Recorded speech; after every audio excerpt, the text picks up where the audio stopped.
Todos, é um prazer estar aqui mais uma vez em São Luís.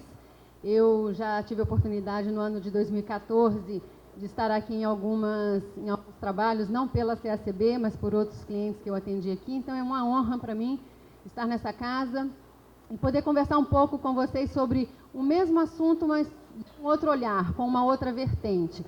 Falar sobre litígio, sobre conflito, é sempre um tema tenso, onde a gente fatalmente esbarra no conflito de interesses, né? Sempre tem um lado que busca um determinado tipo de solução e o outro, muitas vezes, conflitante ou diametralmente oposto.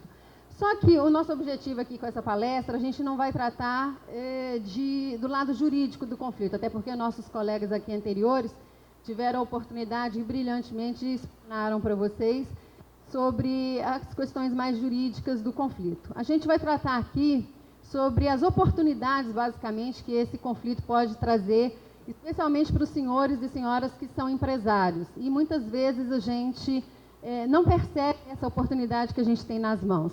A Semar, eu já conheci o caso deles, tem a Eletropaulo em São Paulo, que também age e tem um projeto muito similar, no sentido de dar um tratamento especial para esses conflitos, tentando evitar até mesmo que esses conflitos ocorram, e esse é um grande desafio que nós temos no nosso dia a dia.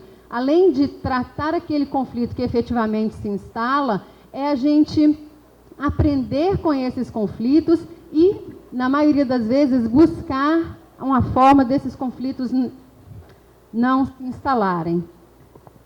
Pode passar, por favor. Eu vou começar essa nossa conversa, que é muito mais do que uma palestra, uma conversa para a gente refletir sobre alguns aspectos desse tema nosso de hoje, contando para vocês a história do jardineiro. Falando assim é meio genérica, né? Mas alguém já ouviu falar da história do jardineiro? Acho que não. Então eu vou contar para vocês. A história do jardineiro ela é curtinha e era um rapazinho de 18 ou 19 anos que ele fazia diária de jardinagem na casa das pessoas. E ele, então, fez uma diária na casa de uma família e, ao final do dia, ele pediu para usar o telefone.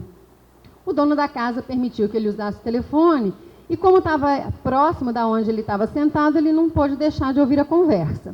E a conversa era basicamente assim: o jardineiro ligou para uma pessoa e ofereceu os serviços dele. Do outro lado da linha, a pessoa agradeceu a oferta, mas disse que já tinha o jardineiro que a atendia muito bem, que ela estava muito satisfeita com os serviços dele. Ele argumentou que cobrava mais barato, que era muito caprichoso, e de alguma forma ele vendeu todos os diferenciais que ele tinha como jardineiro. A senhora do outro lado, mais uma vez agradeceu, reforçando que ela estava extremamente satisfeita e que o preço do jardineiro dela era justo e que ela não tinha motivos para, então, mudar o prestador de serviço. Ele agradeceu a atenção, desligou o telefone e ia saindo quando o dono da casa falou com ele: "Ó, meu rapaz, eu sinto muito, você perdeu um cliente." Aí ele falou assim: "Não, eu estou só testando a satisfação dela, ela já é minha cliente." Então, é para a gente ver com essa pequena história de que não só as empresas grandes têm condições de medir a satisfação e de controlar, em alguma medida, essa relação de consumo. Então, um jardineiro fazendo uma pesquisa informal com a cliente dele, ele vai, então, descobrir que ela está realmente muito satisfeita com o trabalho que ele presta. E quantos de nós, como empresários, nos dedicamos a fazer isso? Não é uma questão interessante? Porque eu já ouvi nos trabalhos de consultoria que eu presto, alguns clientes falando assim comigo: "Márcia, o meu grande problema são os meus próprios clientes. O dia que eu me ver livre deles, eu vou ser um empresário de sucesso." E aí eu sempre pergunto: mas se você não tiver seus clientes, como é que você pretende crescer? Obrigada. E fazer os seus negócios andarem? Então a gente tem que ver o nosso cliente como o nosso grande aliado, o nosso cliente como o nosso grande parceiro e aquele que nos dá a oportunidade de a gente aprender a cada dia. E não só as empresas grandes podem fazer isso, muito ao contrário, porque eu ouço sempre falando: a empresa grande é que tem condição de fazer um CRM, um marketing de relacionamento, mas vocês viram que o próprio jardineiro, por meio de um telefonema, ele consegue aferir a satisfação do cliente dele. Então, eu queria começar essa conversa nossa chamando para que vocês possam pensar exatamente nisso. Quantos de nós está realmente preocupado com o que o meu cliente pensa, com aquilo que eu estou fazendo, e se ele está realmente satisfeito comigo, né?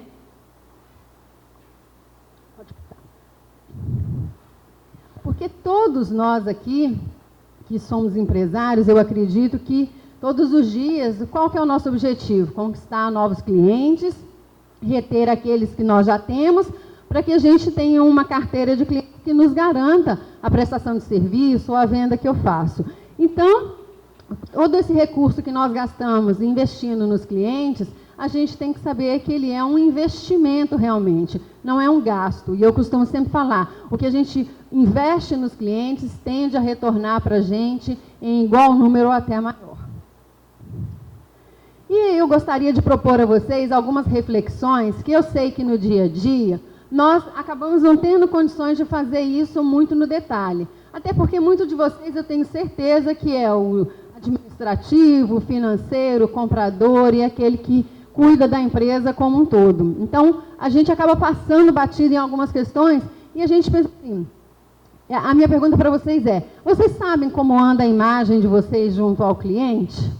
Porque o nosso objetivo, e é que não só o cliente consumidor final, mas quando eu faço uma negociação com uma outra empresa, ele é também o meu cliente.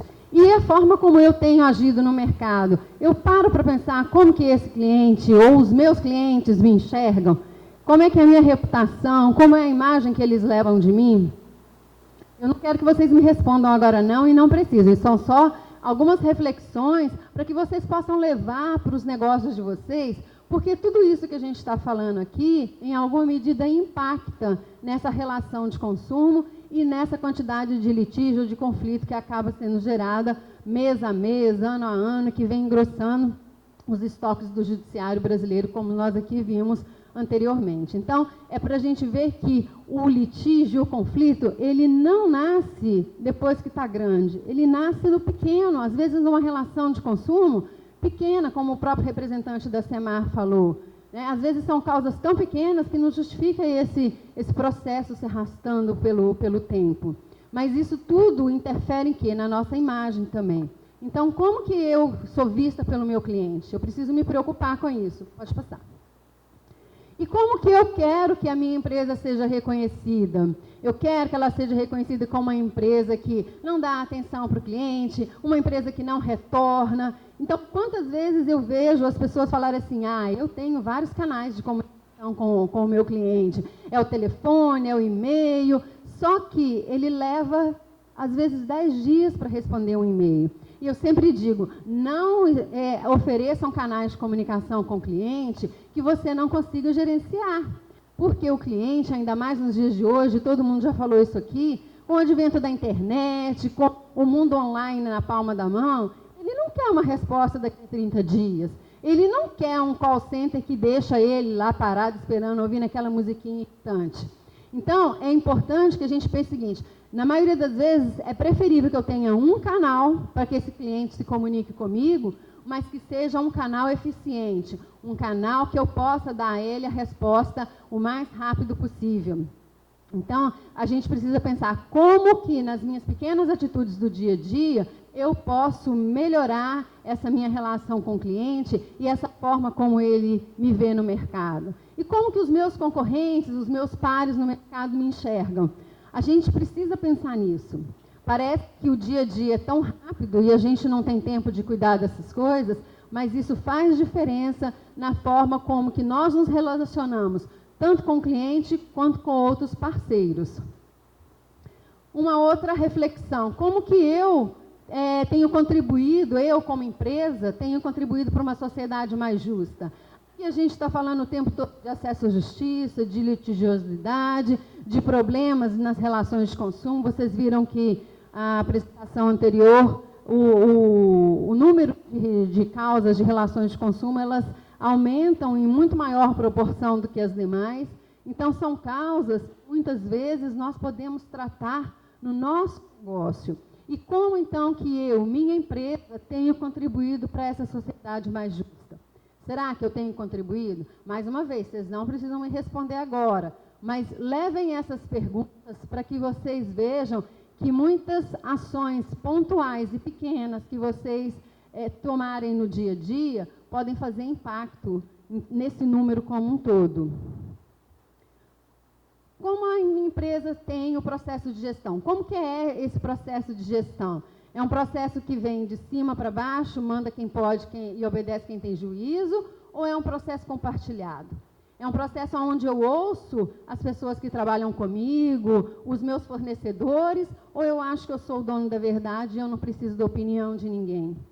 Então, essa forma de gestão também é uma outra maneira. O rapaz da Semar, ele mesmo falou, a história do gerente legal. Se eu não conseguir envolver todas as pessoas no meu processo de atendimento, na minha filosofia de trabalho, dificilmente eu vou conseguir ter uma imagem diferente no mercado, dificilmente eu vou conseguir obter um posicionamento diferente no mercado onde eu atuo. Então, é importante que essas pessoas que trabalham com cada um de vocês também saibam o papel delas e como que a empresa de cada um aqui trabalha com o objetivo de entregar o valor ao qual ela se propõe. E, por fim, o conflito, né? Eu não vou aqui falar juridicamente do conflito. Minha experiência é nas relações de consumo, eu assisti o advento do Código de Defesa do Consumidor. Então, realmente, o lado do conflito, ele é banal muitas vezes e ele pode gerar um estrago enorme na empresa e em os aspectos dentro da própria empresa. Tem o conflito interno, que é aquele que a gente tem dificuldade, muitas vezes, de administrar, entre colaboradores, com o chefe e o colaborador. Tem o conflito com os clientes, tem o conflito com o meu fornecedor, com o meu prestador de serviço.